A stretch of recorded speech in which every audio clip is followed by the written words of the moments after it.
Welcome, everyone. I'm Mariquita Solis, the live stream host of allcreatures.org, all-creatures.org. I want to make sure you all know how to get to us. So, all-creatures.org was founded in 1998 by Pastor Frank Hoffman and his first wife, Mary, and launched as the pioneer website in the United States for faith-based animal rights veganism. Today, led by our executive director, Tams Nicholson, we exist for all people seeking current animal rights, vegan resources, and offer decades of free animal rights and vegan content, including a huge repository of vegan sermons and Bible commentaries, animal rights strategies, free vegan authored books, recipes, upcoming events around the world, and the works of various vegan author, poets, and artists. We host current sites for almost 20 vegan and animal rights organizations, including Stop Crush, Unparalleled Suffering, and the Committee to Abolish Sports Hunting. We also maintain nearly 25 archival sites from animal rights vegan activism of past decades. The bottom line is that we work to unite compassionate and empathetic humans across the globe, from the past and present, who honor the dignity of each and every creature so that all beings thrive on a flourishing planet Earth. And today I'm excited to welcome one of these beautiful poets and so much more artists, my friend Tami Hay, founder of A Million Vegan Grandmothers. Tami has spent 3 decades eating organic and has recovered from severe illness with Crohn's disease and colitis. After witnessing many others heal in world-renowned wellness clinics, Tami earned a master's degree in live food nutrition and has since studied with some of the world's best integrative, I can't say that word, MDs. She now teaches others the wisdom of food as medicine. Tami firmly believes that there is hope for the victims of current agriculture practices and that making changes to your lifestyle can be easier than you think. And so it's amazing to have someone like Tami in your corner, and I'm excited to hear your story, Tami. So welcome, and thank you for joining us.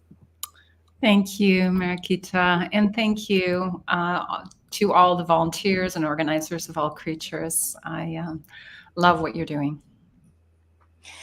Well, I'm just honored that All Creatures has been around for so long and making an impact. And you're making such an impact. And we want to hear your story, Tami. When you were a child, were you an animal lover as a little girl? Well, I think that the majority of children naturally are fascinated and want to get to know on a heart-to-heart level the beings around them. And I was fortunate enough to grow up in the bush in Northern Ontario, Canada. And I wasn't in the generation where kids were hyper supervised, which I do understand why that's happening. I was able to just be in nature for hours and hours and hours and watch the pollywogs grow into frogs and climb trees. In fact, I wrote a poem about it recently that I could share at some point. But nature was me. I wasn't going and searching for animals. It was just a part of my life.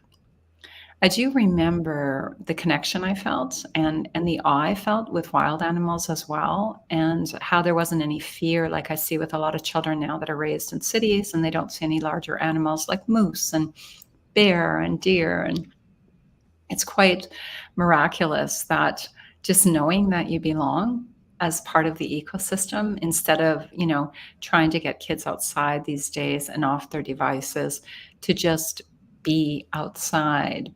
For me, it was just not a choice. It was my place where I went amongst the trees and the pollywogs and the rivers and the ponds. Mm-hmm. Well, that's beautiful. And so when did you make the connection about becoming vegan? And tell us that story, please. Well, I love what so many of my mentors and friends and teachers say, that most of us have a vegan heart, meaning that we wouldn't intentionally kill anything. So we all, I think, majority of us have a vegan heart. Maybe not all, but many, many people start out with a very vegan heart until they become desensitized. And I was always really sensitive to animals, even though my dad, we ate wild meat growing up. But I always would eat all the vegetables and fruit in the house first. I grew up in the kind of the wildernessy area, so there wasn't a lot of access to that. My mother didn't grow a garden, so I would eat all the fresh stuff, then all the frozen stuff, then all the canned stuff, and then I would go into what was left in the house because that's how it was. We didn't go get groceries regularly. But fast forward, I I made the connection between how much I loved my canine friend and how the animals that I was eating are sentient beings that are just as sensitive and just as in love with humans that are caring for them. Or yeah, and so I went away to a wellness center. I was a very healthy woman, but I was on an all-time stress of high. My stress was no at an all-time high, and I was dying of Crohn's basically. And I went on some medication for a short while. One of the side effects of this medication is cancer. And I'm like, it was a major autoimmune suppressant drug. And I'm like, oh no, I got to find a way through this. So my GI doctor told me that I would die if I went off the medication. I said, well, I'm going to die trying. And I paid loads of money and went away to a place called Hippocrates Health Institute in West Palm Beach, Florida. And it wasn't only a vegan, live food healing center, doctor run, medical run, but it was also a place to learn about animal liberation and what was happening with the animals that we were eating. And that's when I really started diving in. I think I was aware of it before, but that's when I couldn't continue being disconnected from the truth. And miraculously, I healed in 3 weeks. I mean, I wasn't completely healed. I still had to stay with the program to some degree, but I went there and I was so ill I couldn't even walk the beach, and 3 weeks later, I went for half an hour run. So, that's how much I healed in 3 weeks, and I witnessed many, many other people do the same. People walk in with psoriasis so bad that it was just covering their skin, and walking out 3 weeks later, 4 weeks later with brand new skin and no sign of psoriasis coming back. So, that whole food is medicine. But it was also a center that had psychotherapists and different types of therapy, um, water therapy, there was infrared saunas, all kinds of ways to detox, enemas, wheatgrass. And the one thing that was so solidified for me after I left there was the body is a self healing organism. And all we have to do is get out of the way. And the earth is the same way, and today is the solstice, the summer solstice in North America. And it's the day we celebrate the longest light of the year.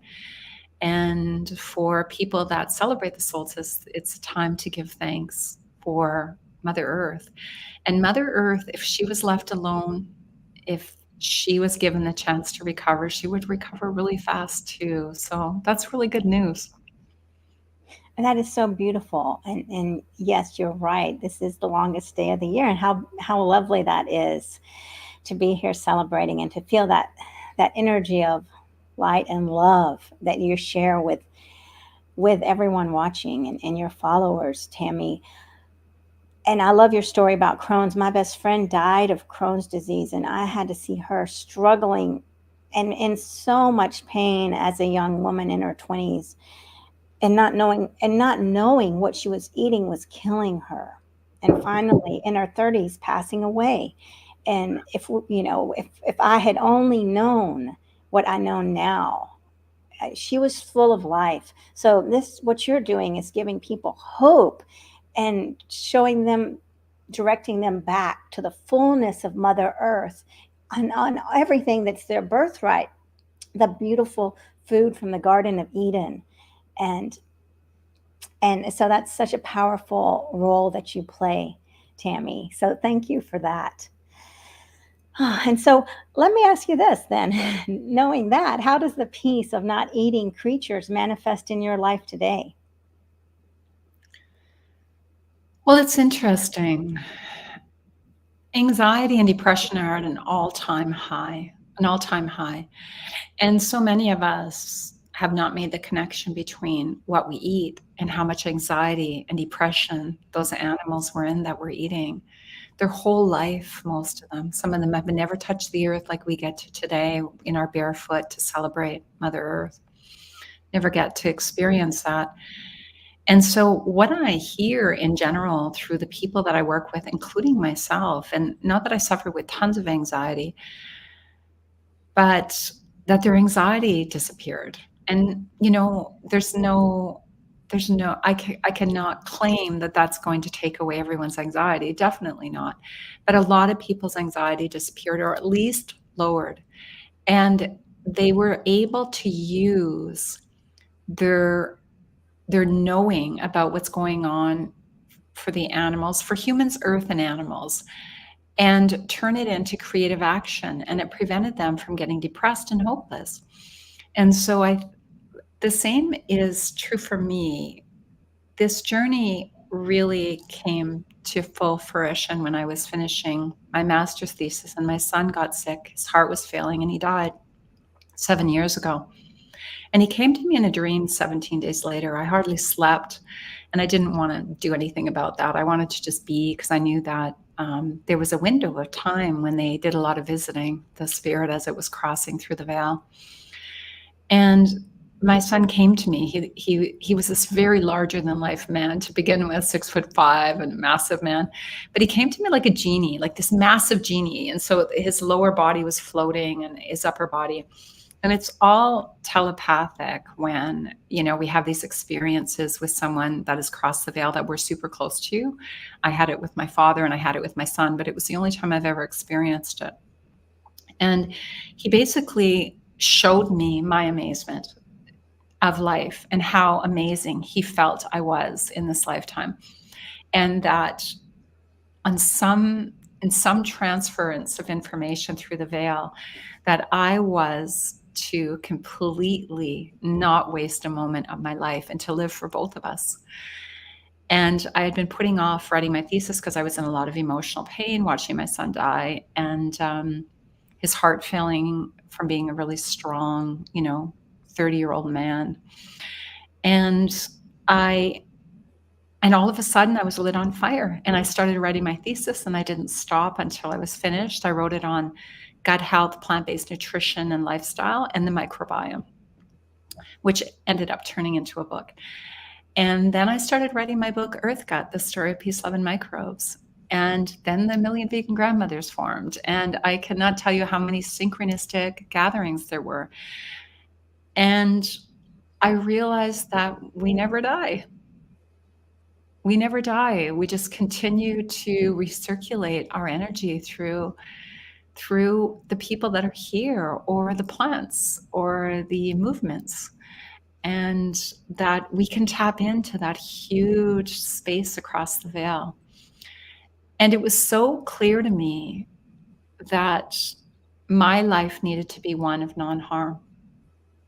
It needed to always be one of non-harm, that I had to be a person that could witness the suffering and be okay with it and find creative actions for myself and others.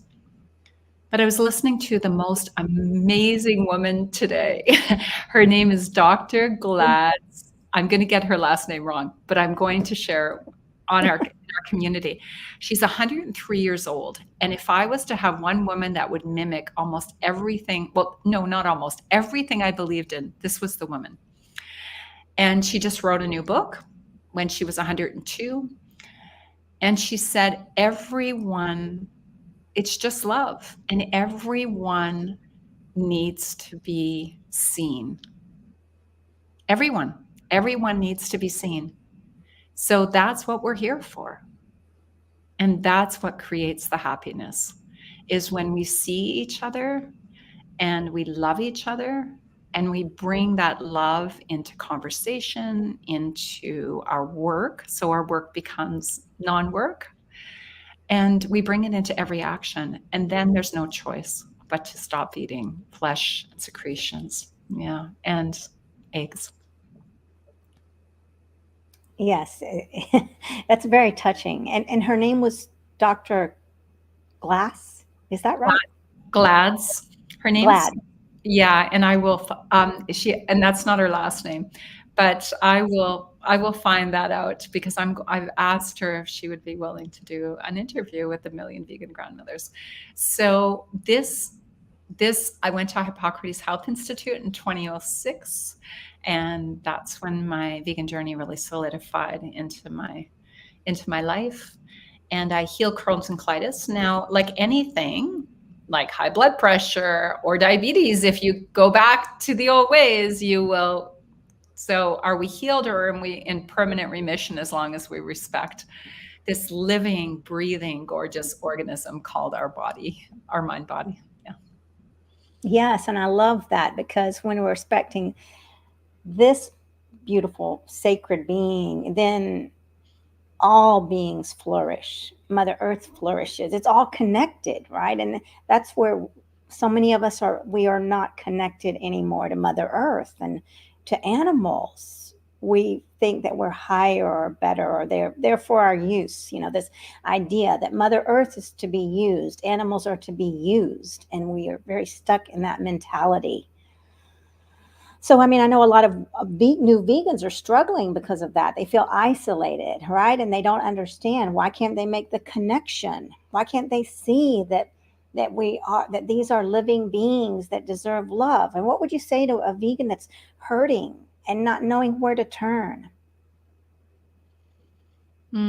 There are so many vegan communities, and so many of us are online now. So even if we don't have the energy after a full day of work to go out and join a vegan community in our neighborhood, we can connect online. So there's so much going on. We're at climatehealers.org and slash the grandmothers, and there are lots and lots of vegan communities. So explore where you fit with that and find a community. Then there's lots of meetups. So there's lots of vegan meetups. So usually in most places there's a community of vegans, and it might be something to explore. Usually they have potlucks once a month. But the biggest and maybe first step is explore yourself internally. Start to gather information and completely educate yourself.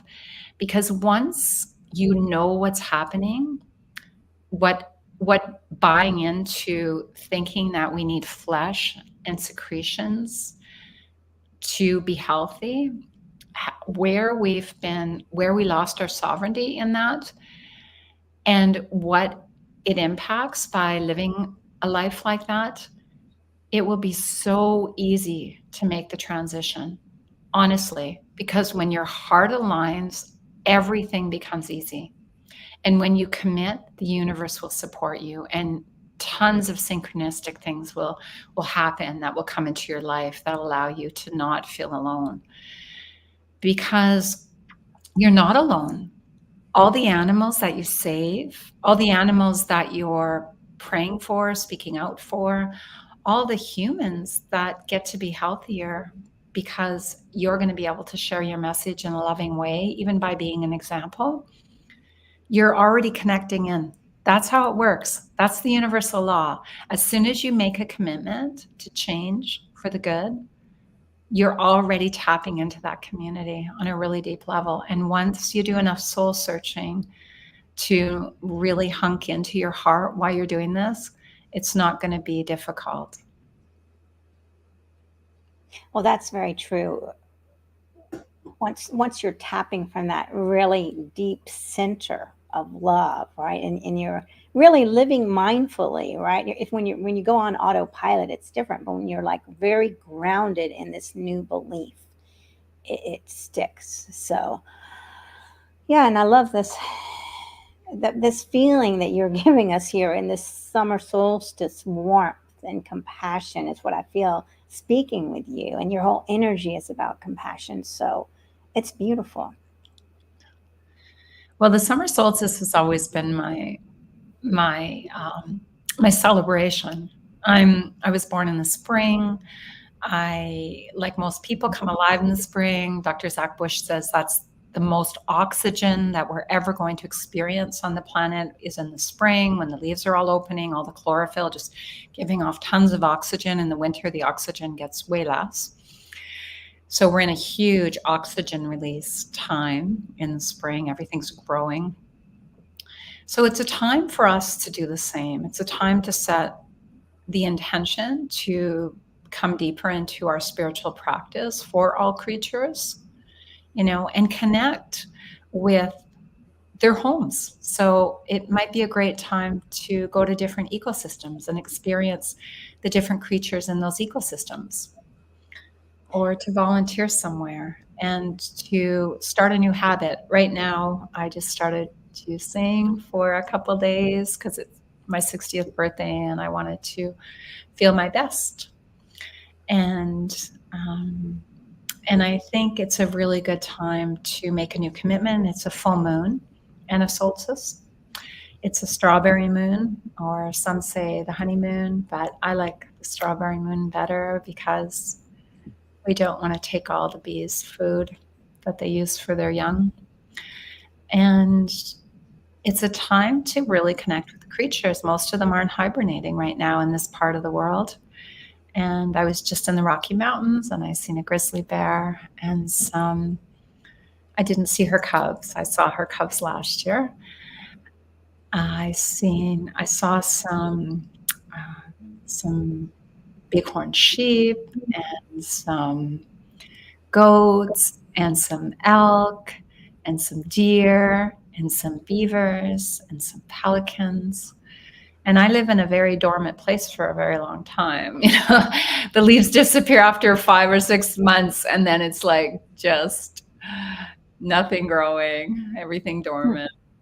So when things come alive, it's really an important time for us to come alive and recommit to something that's really important.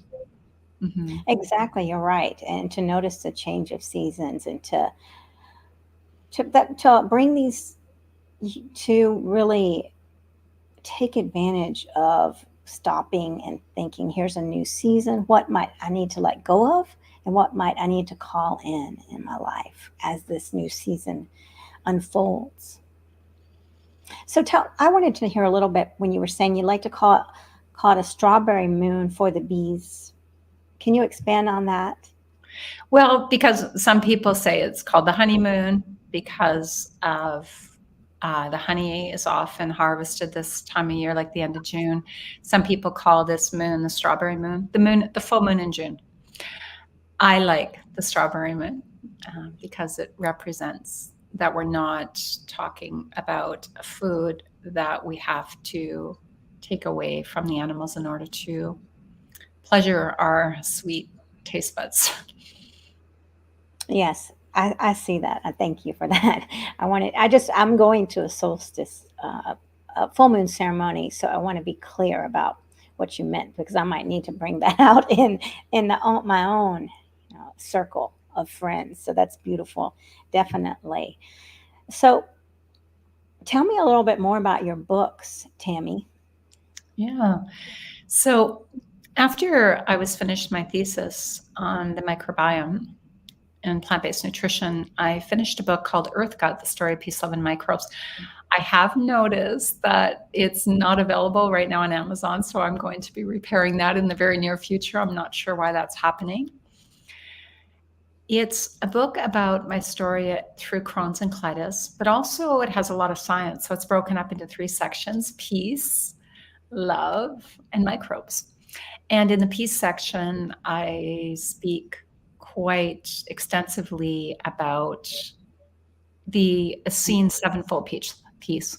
So where I studied with Dr. Gabriel Cousins, it was an Essene ministry, a modern day Essene ministry, and the Essenes were a very light, they call themselves the brother of light, brothers of light, sisters of light.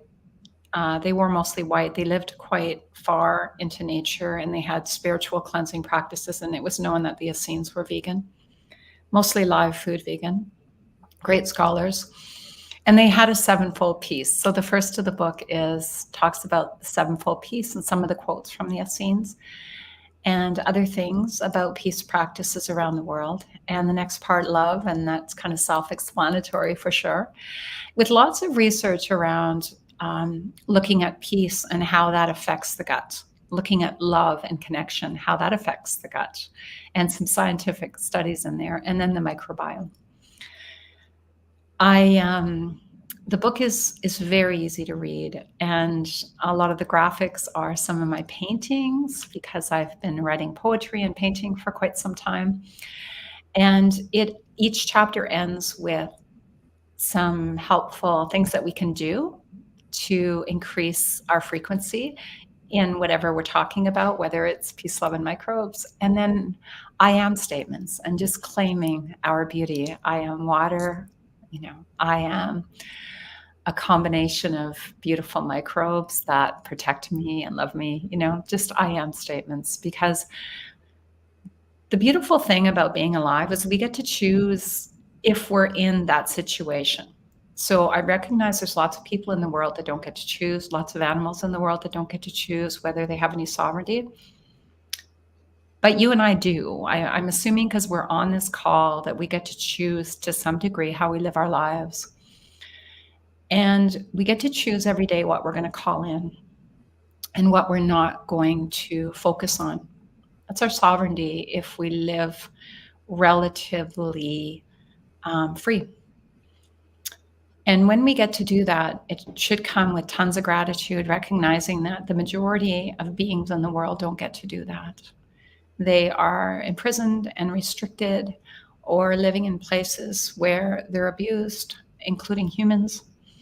And so we are responsible. If we can call in the light and we can live in a certain level of sovereignty and we have food in our bellies every day, we're the ones responsible to take care of the rest. We are. That's our responsibility. I said to my partner today when I was out for my barefoot walk, I said, it is my responsibility to find joy every day and to be of service and to do it in a way that allows people to feel loved. And when I just have to get off course just a slight bit and start to get a little sharp with my voice or have a judgmental thought, and I feel instantly less able to bring forth light. And so we don't have a choice. If we're going to do our work in a world that's more or less gone mad, we have to stay in the light, or else it's very easy to feel overwhelmed and taken down by the forces of darkness because they're all around us.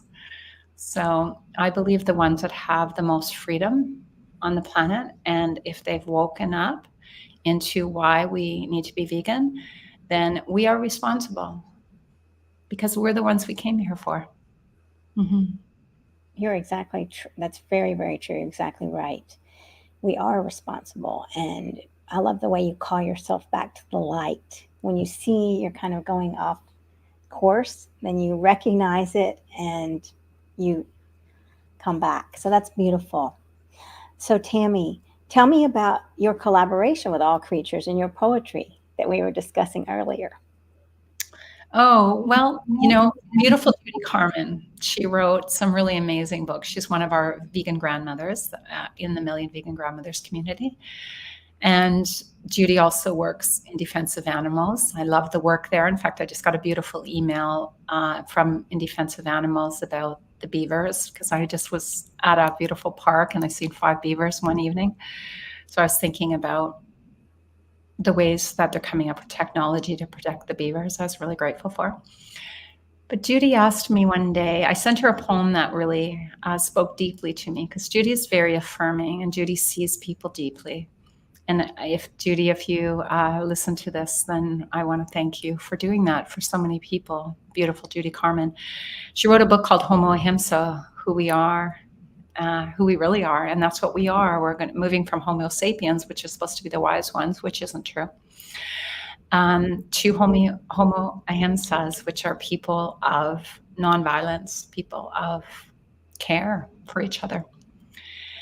And when I sent her this poem, she said, why don't you send it to Veda and start putting some of your poetry on all creatures? So I started that, and then it just inspired me. And I was doing a poem almost every week.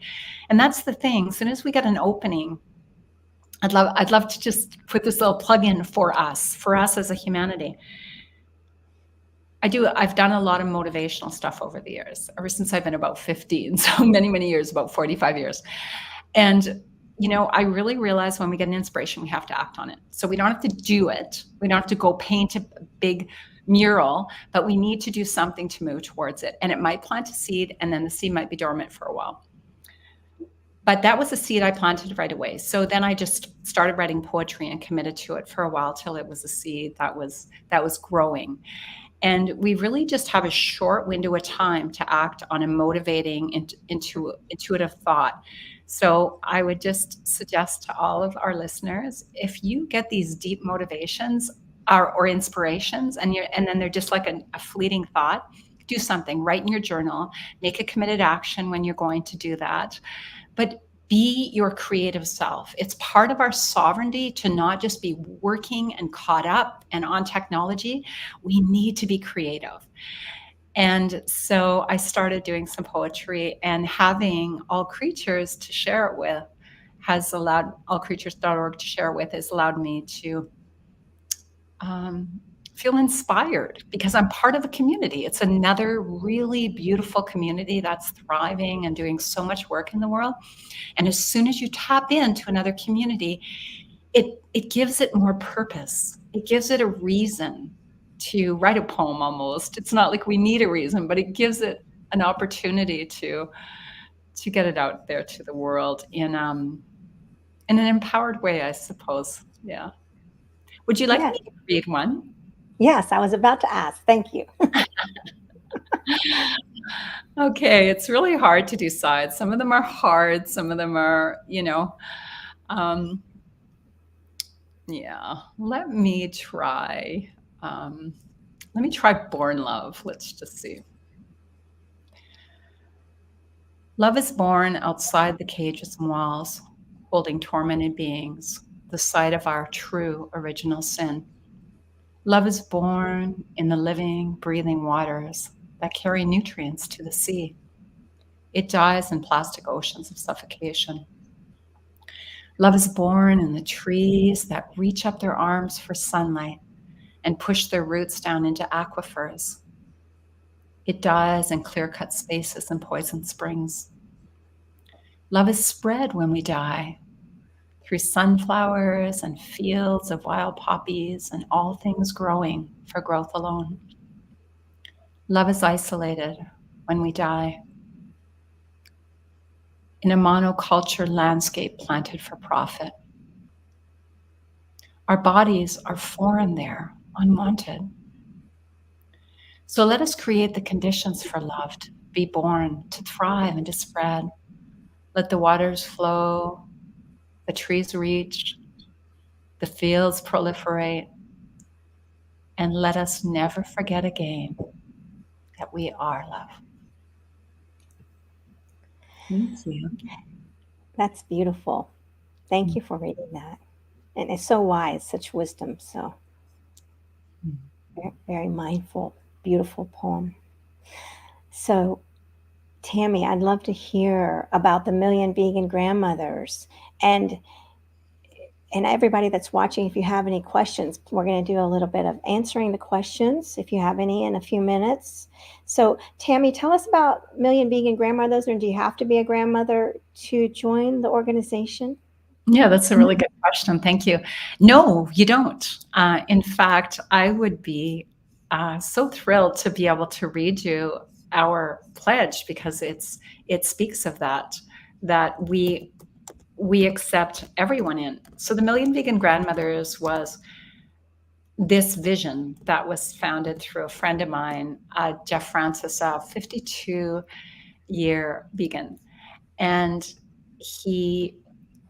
I kept talking about my grandchildren and how happy they made me. And he says, the grandmothers are going to come together, the vegan grandmothers, which is different than other grandmothers, because there's a lot of grandmother movements, which is amazing. And so I said, I think there's going to be 1,000. And when I spoke to Judy Carmen, she says, if you crunch the numbers, there's easily 1 million vegan grandmothers in the world right now. And so there's definitely going to be 1 million of us. And so, yeah, I would like to just read the declaration if I could. Yes, please. We, the million grandmothers and wisdom carriers, join together using the power of love for the children and grandchildren of all beings and for Mother Earth. Welcome are all the people, regardless of gender, age, and official grandmother status, who align with the values of veganism and this declaration. We affirm the right for all beings to live in a natural, toxic-free environment, which allows all to thrive and lead sacred, liberated, sovereign, and joyful lives. The power of our love is unstoppable. We do not allow this planet and all who live here to be destroyed. We are creating a vegan world of peace, freedom, and loving kindness for all. We believe that the true nature of human beings and our highest calling is to be kind, compassionate, nonviolent, and partners with, not dominators of all life. We believe this is the time of the great awakening of humanity, to leave behind the destructive nature of Homo sapiens and to become who we have always been destined to become, Homo Ahimsa. As vegan grandmothers, we are here to midwife the birth of a new, compassionate human and bring in the new era of a vegan Ahimsa world so that our children and our grandchildren and those of all species can thrive and be free. And you can find that pledge and declaration on climatehealers.org/grandmothers. And yeah, so the grandmothers vision happened a little over a year ago. And no, it was over 2 years ago. And last year we kind of launched in the spring with a podcast channel. So the Million Vegan Grandmothers, if you just Google the Million Vegan Grandmothers podcast, you will hear a lot of our guest speakers. We have a YouTube channel if you want to subscribe. And we meet once a week on Wednesdays, and you'll find that link in climatehealers.org in the calendar under For You. And we just share, and we are doing really cool things. We're writing really amazing letters to different, in support of different things. We just finished writing a letter. Allison from Peru is just writing a letter for the school system, one of the oldest universities in Lima. I think it's the oldest university, one of the oldest universities in the world. And they have free education, and part of it is that the people that attend get food. But quite a few students have been asking for vegan food, and they just said that's absurd. So they're actually the grandmothers are part of taking a legal stance against the university to show them that that is actually against the law in Peru to refuse these rights of these students. So we're doing really neat things like this. Climate Healers and the Grandmothers have a convergence every 3 months. You'll find that VCOP on Climate Healers. And yeah, we do lots of fun things. It's great to have support. It's really good to have support to be able to talk about. And we have men in there, vegan men in there, that are part of our grandmother community. And because anywhere there's grandmothers that are still remembered as the leaders of love in their community, love, care, and protection, there's men supporting them and backing them up and protecting them. So we need everyone in our community, the children, the grandchildren, to remember that we're here for joy and playfulness as well as other stuff. That's what my granddaughter always teaches me. She has a big list of stuff that we have to do every time she comes over. And it's always super fun. Well, I'm sure she does. And what a great teacher you are, Tami. And in this, when you talk about the the grandmothers and that energy, it's like a very powerful feminine energy. And most people don't see, well, many people might not see the feminine energy as power. What would you say about that? This culture that we're in that doesn't always see the feminine as powerful.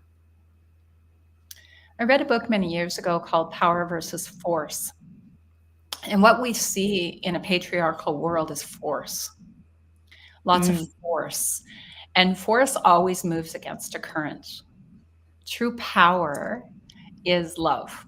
As I wrote in one of my pieces of writing that I'll end this talk with,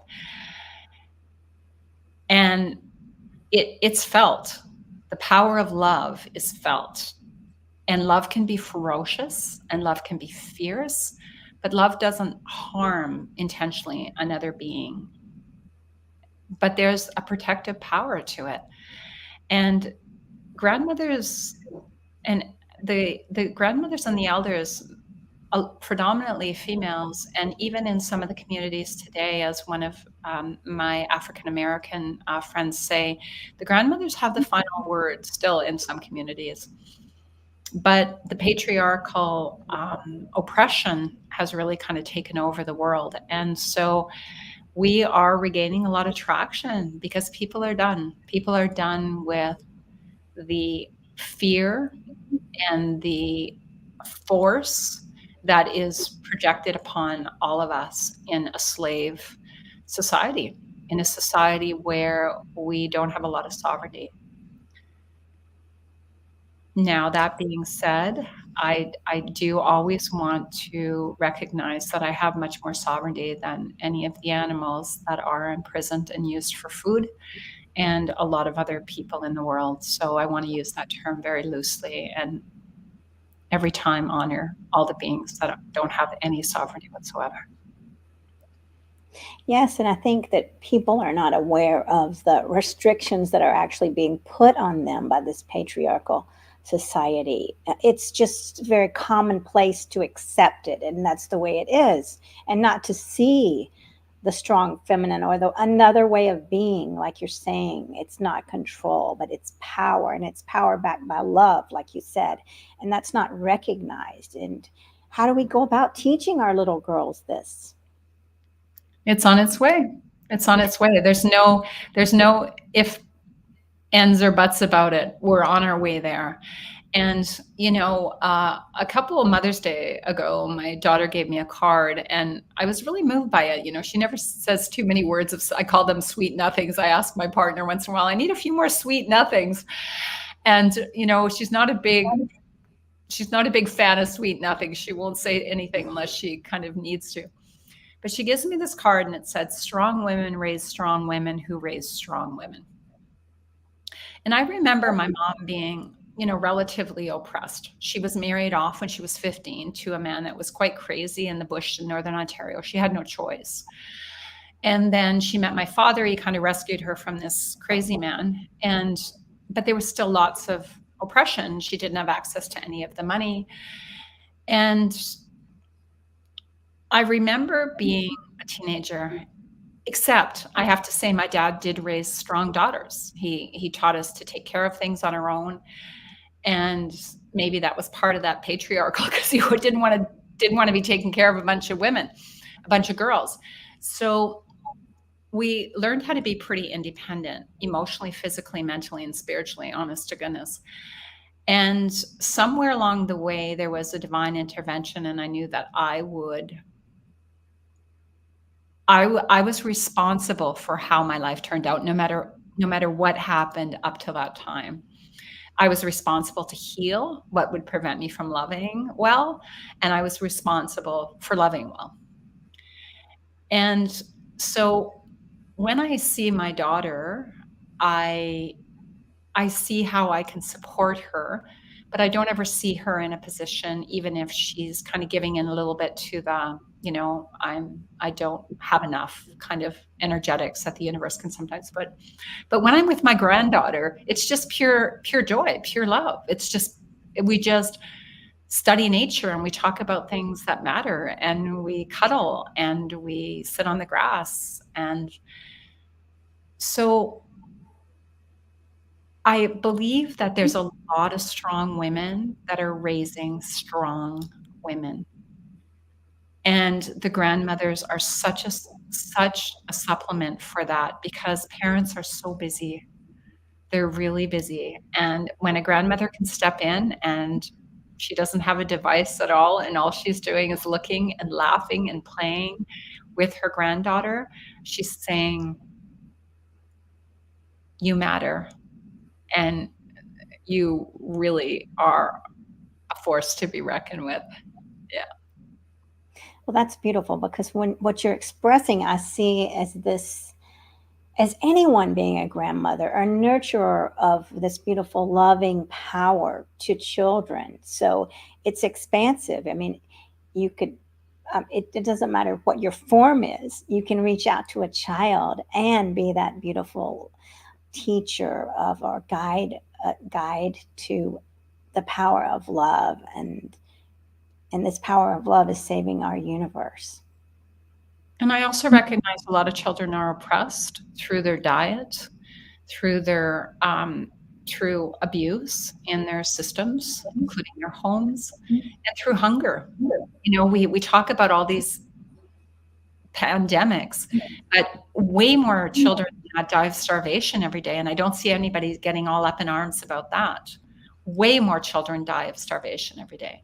It's a big deal. It's a big deal. So if we really want to, you know, be hyper concerned about whether we get a virus, that's one thing. But I my goodness, I think we all should just be focusing on making sure every child doesn't go to bed hungry. Hmm. Amen to that. That's very, very important. And please, if you're watching, let us know where you're watching from, and also if you have any questions. So, what about the little boys that are? Do you think there's any? Is it more acceptable now to show that feminine energy for little boys? Do you see any sort of shift in society, Tammy? I don't know, Marikita. I don't. I really don't know. I think that, you know, I watched my grandson hurt himself and he's like, I'm okay, I'm okay. And is it, and I don't really know what creates this other than maybe a little bit of shutting down the heart, because I was very soft and gentle with my kids and they were allowed to have free expression. I noticed my daughter doesn't like her kids whining too much or putting up too big of a fuss about anything. And I think that has something to do with her anxiety and stress level. So I'm not certain, but the awareness is there. And I do see a lot of young men choosing their own journey and getting really deep into the path of their heart and connecting their head with their heart deeply, making that largest journey, you know, between our head and our heart. And I think sometimes it comes from, you know, their own sovereignty of, you know, who am I really? Because a lot of people are questioning that, even the children. What am I here for? Who am I? They start questioning that at a really young age. And I actually think these kids being born right now are like amazing. The stuff they say, the things they do, the awarenesses they have, the spiritual understandings of things. I don't know. I think if they're not, the children are being damaged through the toxicity that they're exposed to, you know, because that's a reality. The autism rate is through the roof.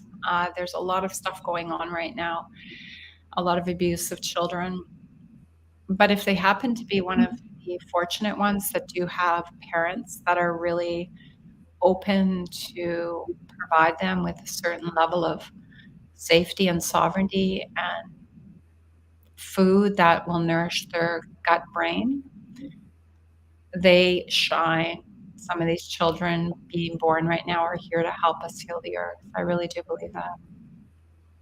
Amen to that. They are. And the joyfulness of children is what I hear you saying, is that the little ones, when you see like your little granddaughter who's so free, that where society hasn't put anything on her, just free to be who she is and to laugh and be a child. And that's really what we need to get back to, is that childlike connection with animals and our planet. That is what heals. Yeah, and they're not in a system yet. So when they are in a system. I mean, they're born into a system and they can't help but be affected by that. Their parents aren't, my grandchildren's parents aren't raising them vegan. So we have a lot of those conversations. But just even certain energy exchanges, like I said to my granddaughter, look at these beautiful flowers. I would sure love these for my birthday. My birthday party is this Saturday. We're just having I said vegan only. I told all my vegan only, please. Because once in a while they'll bring ice cream here. And I'm like, non-vegan ice cream. And I'm like, no, no. I have to draw the line somewhere. So I draw it at my home. And she says, okay, Oma, well, I'll get these for you for your birthday. And so, of course, I'm still paying for them, right? But to her, she's getting them for me for my birthday, and just kind of that concept. And I imagine living in a world where if you want to gift somebody with something, you'll be able to just give them. It won't be this society where the haves and the have-nots. And I just really look forward to that, because as Will Tuttle says, and many, many people, 8,000 people are controlling 8 billion people in the world. They decide how things go down. And so if we don't look at that, we're never going to have sovereignty. We're just going to think that it's natural for prices to double in the housing prices to double in 1 year. It's natural for food prices to double in 1 year. It's natural that we're taking up more land to graze animals, because that's regenerative.